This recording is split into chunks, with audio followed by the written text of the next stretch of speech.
যে খবরে নজর রাখবো, প্রথম টি-20 ম্যাচে বড় ব্যবধানে জয় ভারতের।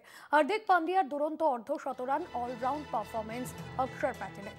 আমাদের assistant sports editor Joyjyoti Ghosh রয়েছেন আমাদের সঙ্গে। জয়জ্যোতি, এই রেড সয়েল পিচে খেলা, যেখানে অন্যান্য ব্যাটারদের রান তুলতে যথেষ্ট স্ট্রাগল করতে হয়েছিল, সেখানে হার্দিক পান্ডিয়া তিনি প্রত্যাবর্তন করলেন এবং ঝোড়ো ইনিংস খেললেন। কি বিশ্লেষণ থাকছে তার ইনিংস নিয়ে তোমার?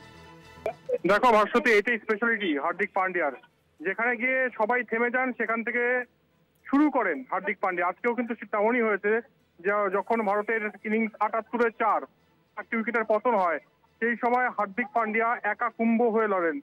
তাকে সঙ্গ দেন অবশ্যই অক্ষর প্যাটেল।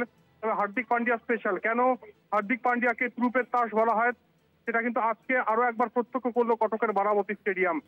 এমন সময় একটা সময় মনে হচ্ছিল যে ভারতের যেভাবে রেগুলার উইকেট ফল হচ্ছে, যেভাবে রেগুলার ইন্টারভ্যালে উইকেট পড়ছে, তাতে খুব কম টার্গেটই হয়তো দিতে পারবে, কিন্তু সেখান থেকে হার্দিক পান্ডিয়া একটা দুর্দান্ত ক্যামিও খেললেন এবং 200 স্ট্রাইক রেটে অর্ধশতরান পূর্ণ করলেন। এই কটকের বারাবতী সম্পর্কে আমি গতকাল বলছিলাম যে এখানে প্রায় 42,000 সিট এবং একটা সিটও ভ্যাকেট থাকে না, শূন্য থাকে না। এই এত একটা প্রেশার ম্যাচে যেভাবে পারফরমেন্স করলেন, সেটাই কিন্তু বলে দেয় যে হার্দিক পান্ডিয়া কোন পর্যায়ের ক্রিকেটার। আজকে শুধু ব্যাটিং ভালো করলেন এমনটা নয়, বোলিংটাও কিন্তু ভালো করেছেন, গতির তারতম্য করেছেন এবং উইকেট নিয়েছেন, প্রেসারে রেখেছেন। বলা যেতে পারে যে একদম আজকের নাইটটা হচ্ছে হার্দিক নাইট। এবং কটক এই মুহূর্তে সেলিব্রেট করছে, সেলিব্রেশন মোডে এই মুহূর্তে কটকের বারাবতী স্টেডিয়াম। প্রথম টি-20 ম্যাচে 101 রান, বিরাট ব্যবধানে জয় ভারতের। এবং এখান থেকে বিরাট ব্যবধানে জিতে ভারত এই টি-20 সিরিজের অভিযান শুরু করলো। হর্ষটি একদম। এবং সেক্ষেত্রে 2026-এ যে বিশ্বকাপ রয়েছে, টি-20 বিশ্বকাপ, সেই বিশ্বকাপের আগে প্রথম ম্যাচে জয় সিরিজের বাড়তি তো অক্সিজেন যোগাবেই টিম ইন্ডিয়াকে।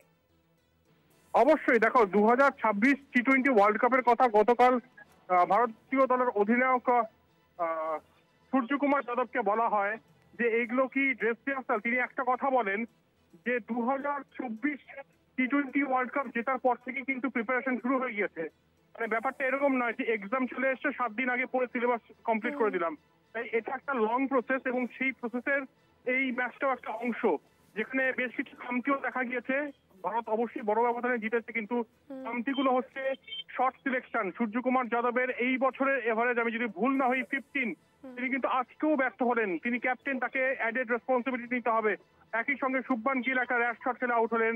অভিষেক শর্মার খেলার ধরনটাই ওরকম। তাই এটাই বলার যে ভারত বিরাট ব্যবধানে জিতলেও যেসব জায়গায় খামতি রয়েছে, সেগুলো রিপেয়ারিং করে অবশ্যই দ্বিতীয় টি-20 ম্যাচে নামবে টিম ইন্ডিয়া এবং অবশ্যই সেখানেও জয় পাবে। একদমই। ধন্যবাদ জানাবো তোমাকে।